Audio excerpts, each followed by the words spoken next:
पिछले हफ्ते यूक्रेन के एक गुप्त स्थान पर एक गुलाबी मिसाइल आसमान में ऊपर उठी।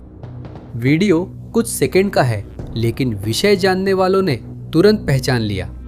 उस समय वह मिसाइल कुछ भी निशाना नहीं बना रही थी। उसे उल्टा रास्ता तय करने के लिए बनाया गया था, ऊपर जाकर हवा में दूसरे मिसाइलों को गिराने के लिए। मैं उन सबसे खतरनाक मिसाइलों की बात कर रहा हूं जो रूस के पास है। इस्कंदर मिसाइलें।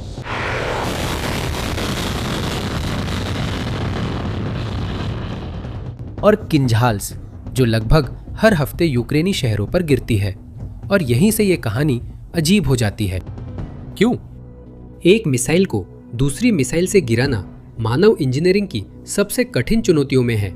जैसे गोली से गोली मारना बहुत कम देश ही ये कर सकते हैं। संयुक्त राज्य अमेरिका, इजराइल, रूस, चीन और हर एक ने इसे हासिल करने में दशकों और भारी धन खर्च किया है। ये एक बंद क्लब है, नए लोग नहीं जुड़ सकते। जैसा कि आप जानते हैं, यूक्रेन युद्ध में है, पैसे की कमी है और फैक्ट्रियों पर बमबारी हो रही है। और इतनी मुश्किल स्थिति में भी उसने इस क्लब के दरवाजे पर दस्तक देने का फैसला किया। अब अकेले। क्यों?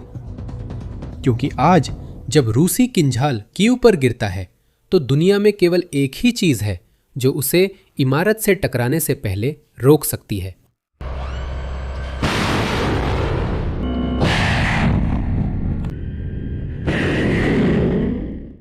अमेरिकी पैट्रियट मिसाइल। लेकिन इसमें एक समस्या है। यूक्रेन ने अभी अभी इन मिसाइलों के बारे में एक बहुत ही चिंताजनक बात पता लगाई है। यह जानने के लिए कि उसने क्या खोजा, हमें कुछ महीने पीछे उस जंग में लौटना होगा जिसका यूक्रेन से सीधा संबंध नहीं दिखता। संयुक्त राज्य अमेरिका की ईरान के खिलाफ जंग।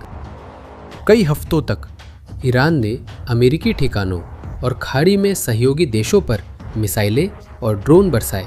संयुक्त राज्य अमेरिका ने सिर्फ एक तरीके से जवाब दिया, पैट्रियट मिसाइलें दागकर। बहुत सारी पैट्रियट मिसाइलें।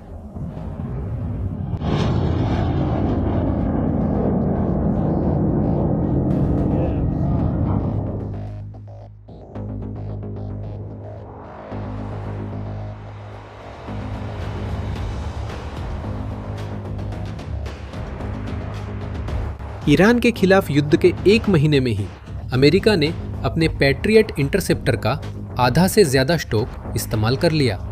1000 से 1400 मिसाइलें सिर्फ 40 दिन में दागी। ऐसा सिर्फ अमेरिकियों के साथ नहीं हुआ। विश्लेषकों के अनुमान के अनुसार सऊदी अरब, संयुक्त अरब अमीरात, कतर और इजराइल के संयुक्त स्टॉक लगभग 90% तक गिर गए हैं। अब सोचिए, इसका क्या मतलब है उस देश के लिए जो 4 सालों से मिसाइल हमलों के साए में जी रहा है। यूक्रेन हमेशा इन इंटरसेप्टर्स पर निर्भर था और अचानक पता चला कि इस स्टॉक के मालिक ने उसका आधा हिस्सा किसी और जंग में खर्च कर दिया है। यूक्रेन के लिए डिलीवरी धीमी हो गई, कुछ को तो रोक भी दिया गया। एक पश्चिमी सैन्य विश्लेषक ने स्थिति को बिना लाग लपेट के संक्षेप में बताया, पेट्रियट जैसे इंटरसेप्टर भूल जाओ, यूक्रेनियनों को नहीं मिलेगा। इस पल को सबसे अच्छे से बयान करने वाली बात अंदर से आई थी। दिमित्रो कुलेबा यूक्रेन के विदेश मंत्री थे। उन्होंने वर्षों तक पैट्रियट्स के लिए दरवाजे दरवाजे गुहार लगाई और अब वह कहते हैं, क्या हम पैट्रियट्स पर भरोसा कर सकते हैं? मुझे लगता है कि अब हम नहीं कर सकते। यही खोज है। अमेरिकन छाता मौजूद है, लेकिन वहां कतार है। यूक्रेन समझ गया है कि वह कतार के अंत में है, अमेरिकी ठिकानों के पीछे जो मध्य पूर्व में है, इजराइल और ताइवान के पीछे। अगर आप जानना चाहते हैं कि कोई देश अकेला होने पर क्या करता है, तो अंत तक मेरे साथ रहें। चैनल सब्सक्राइब करें, क्योंकि ये कहानी खत्म होने से बहुत दूर है। अब आप सोच रहे होंगे, ठीक है, स्टॉक कम हो गया, लेकिन बस और बना सकते हैं, है ना? यही ठीक वही था जिसकी यूक्रेन को उम्मीद थी। और यही दूसरी बुरी खबर आई। सिर्फ इस साल अमेरिकी सेना को केवल 172 नए पेट्रियट इंटरसेप्टर मिले हैं, 172 हजार से ज्यादा दागे गए मिसाइलों की भरपाई के लिए। अनुमानों के मुताबिक अमेरिकी भंडार ईरान के साथ युद्ध से पहले के स्तर पर 2029 में ही वापस आएगा। हाँ, आपने सही सुना। जरा सोचिए, पश्चिमी देशों में इंटरसेप्टर मिसाइलों का उत्पादन लगभग 60 से 65 प्रति माह के आसपास है। क्या आप समस्या देख सकते हैं? राष्ट्रपति जेलेंस्की ने इसे एक वाक्य में संक्षेपित किया, मौजूदा चुनौतियों के सामने यह कुछ भी नहीं। इस बीच सीमा के दूसरी ओर घड़ी उल्टी दिशा में चल रही है।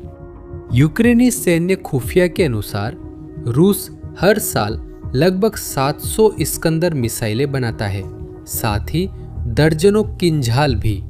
इन सब को मिलाकर हर साल 800 से 1000 बैलिस्टिक मिसाइलें बनती हैं। और क्या आप जानते हैं कि पूरे यूरोप की इन मिसाइलों को रोकने की क्षमता क्या है? करीब 300 प्रति वर्ष।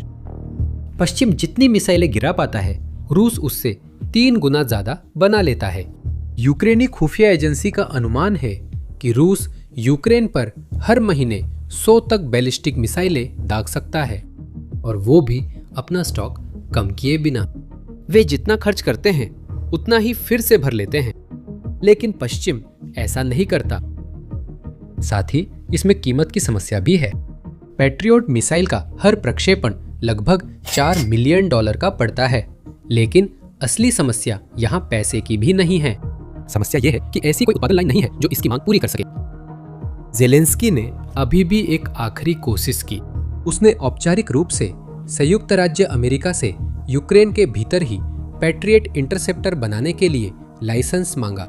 उसने व्हाइट हाउस और कांग्रेस को पत्र भेजा, और अब तक उसे सिर्फ चुप्पी ही मिली है।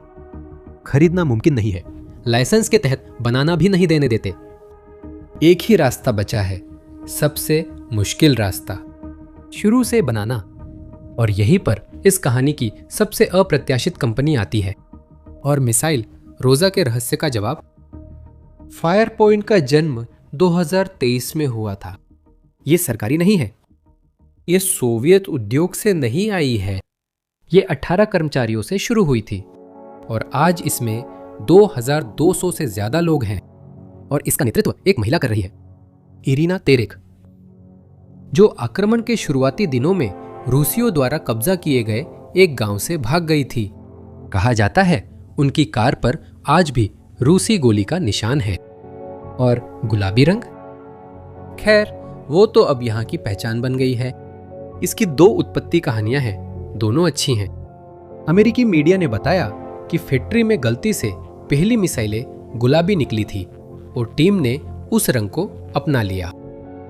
टेरेक खुद इसकी अलग कहानी बताती है। यह एक अंदरूनी मजाक था कि महिलाएं पुरुषों के दबदबे वाली इंडस्ट्री चला रही हैं। उन्होंने कहा, अगर कोई महिला रक्षा कंपनी चलाए तो सबसे बुरा क्या हो सकता है? कुछ भी भयानक नहीं। मिसाइलें गुलाबी भी हो सकती है। चाहे उत्पादन की गलती हो या मजाक, कंपनी की प्रसिद्ध गुलाबी मिसाइल को फ्लेमिंगो नाम मिला, और फ्लेमिंगो कोई सजावट नहीं है।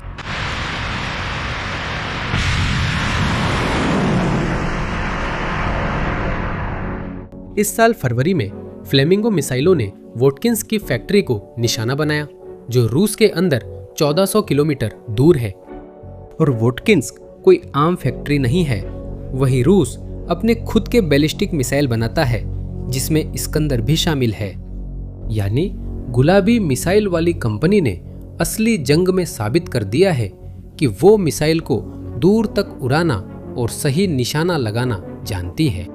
और जब 3 साल पुरानी एक कंपनी रूस के अंदर एक मिसाइल फैक्ट्री को गिरा देती है, तो यूरोप की सरकारें ध्यान देती है।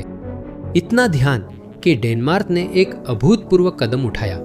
फायर पॉइंट की एक फैक्ट्री को डेनमार्क की जमीन पर F-35 फाइटर जेट्स के एयरबेस के पास बनाने के लिए अस्थायी रूप से 20 से ज्यादा कानून और नियमों को निलंबित कर दिया। ये नाटो के अंदर पहली यूक्रेनी हथियार फैक्ट्री है। एक यूरोपीय देश ने सिर्फ 3 साल पुरानी एक यूक्रेनी कंपनी के लिए अपनी खुद की नौकरशाही को किनारे कर दिया। एक नई महत्वाकांक्षी और विवादों से घिरी कंपनी, जैसे कि युद्ध के बीच में बहुत तेजी से बढ़ने वाली हर चीज होती है। ये वही कंपनी थी जिसने वो मिशन लिया जिसे किसी ने नहीं लिया, और जो उसने बनाया उसमें खुद उसके आकार में ही एक छुपी हुई विडंबना है। इंटरसेप्टर का नाम है FP7.X।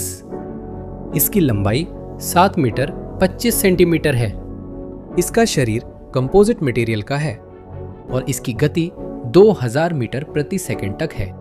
ये ध्वनि की गति से 5 गुना से भी अधिक तेज है। और अब विडंबना देखिए, इस मिसाइल का आकार यूं ही नहीं बना है, यह एक सोवियत मिसाइल की ज्यामिति से लिया गया है। यही डिजाइन आज भी S-300 और S-400 सिस्टम्स में इस्तेमाल होता है। ये रूस के अपने रक्षा सिस्टम्स है। मैं दोहराता हूं, ये लगभग काव्यात्मक है। वो मिसाइल जो यूक्रेन को रूसी हमलों से बचा सकता है, उसमें एक रूसी मिसाइल का DNA है।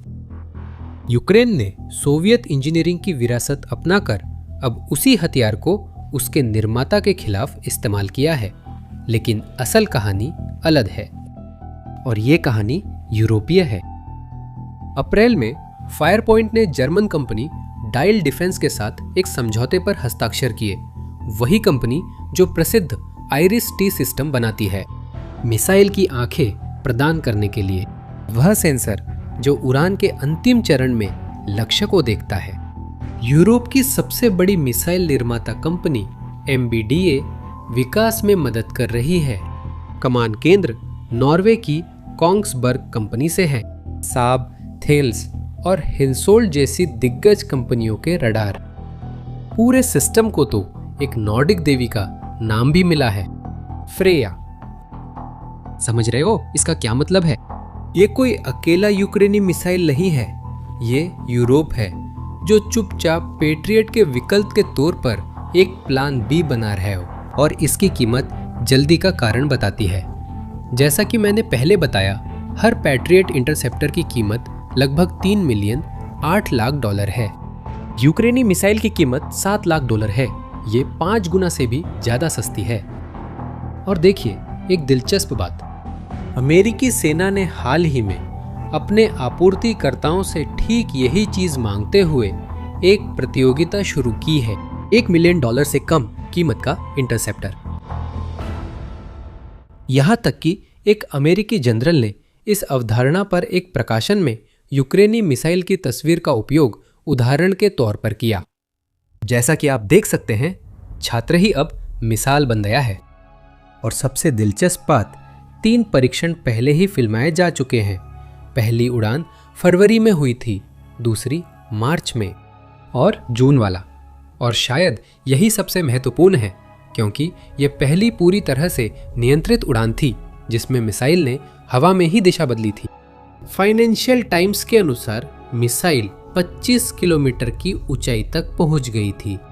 यह इलाका पहले पैट्रियट का था। कंपनी के सह संस्थापक ने अखबार को परीक्षण की पुष्टि की और कहा कि बड़े पैमाने पर उत्पादन अगस्त से शुरू हो सकता है, जिसमें रोजाना 3 मिसाइलें बनेंगी। पर साफ है, आगे अभी भी लंबा रास्ता है। पहली वास्तविक अवरोधन 2027 के अंत में ही तय है। तब तक फ्रेया एक दाव है। लेकिन एक बात पर ध्यान दें, क्योंकि यही इस वीडियो का सबसे महत्वपूर्ण विचार है। भले ही वो असफल हो जाए, उसे बनाने का फैसला पहले ही सच बता चुका है। वो दौर जब अमेरिकी सुरक्षा को हकीकत माना जाता था, कुछ ऐसा जिस पर लोग सूरज के उगने जैसा भरोसा करते थे, वो दौर अब खत्म हो गया है। यूक्रेन सिर्फ पहला देश था जिसे ये खबर मिली, क्योंकि वही एकमात्र देश है जिसे ऐसी बातें बमबारी के बीच ही पता चलती हैं। कई देशों के पास, जैसे इजराइल, अपनी सुरक्षा ढाल होती है। यूक्रेन अपनी सुरक्षा ढाल बना रहा है और वह गुलाबी रंग का है। अब मुझे नहीं पता कि आपने इसके बारे में सोचा है या नहीं, लेकिन यह विषय हमें एक असहज सवाल की ओर ले जाता है। देखिए, ताइवान, पोलैंड, जापान, वे सभी जो अभी भी अमेरिकी छत्रछाया के नीचे सो रहे हैं, क्या आपने सोचा है कि यह छाता अब शायद उनके लिए ना खुले? लेकिन यह किसी और वीडियो का विषय है। ये कहानी अभी सिर्फ शुरू हुई है और हर परीक्षण, हर अनुबंध और हर असफलता यहाँ से होकर गुजरेगी। चैनल सब्सक्राइब करें ताकि आगे की कहानियाँ देखें। अगले वीडियो तक के लिए अलविदा।